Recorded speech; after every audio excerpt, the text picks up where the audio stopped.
உங்க குழந்தைங்களோட பல்லு உடையறதுக்கான 4 காரணங்கள் தான் இந்த வீடியோல சொல்ல போறேன். இதை இக்னோர் பண்ணாம பாருங்க. Hi, I'm doctor Anandhi, periodontist and implantologist, Apollo dental clinic, Karuvampalayam, Tiruppur. First, biting on hard candies. இதை ஒரு ஃபன் பிளேவாவே உங்க குழந்தைங்க பண்ணுவாங்க.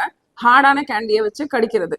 உடையிறது கேண்டியா இருந்தா ப்ராப்ளம் இல்ல, குழந்தையோட பல்லா இருந்தா it is gonna be a big problem. ரெண்டாவது, சூவிங் ஆன் ஜுவல்லரி. அவங்களோட செயினோ இல்ல லாக்கெட்டையோ வச்சு கடிச்சிட்டே இருப்பாங்க எப்ப படுத்தாலும். இது சாதாரண பழக்கம் தானே, இக்னோர் பண்ண வேண்டாம். Biting on metal can be very dangerous. It will cause micro fractures in their tooth. மூன்றாவது காரணம், biting on ice.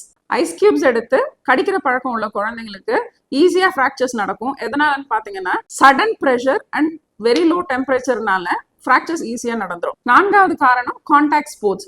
Soccer, hockey or cricket போன்ற கேம்ஸ்ல இன்வால்வ்டா இருந்தாங்கன்னா one hit can cause a dental emergency.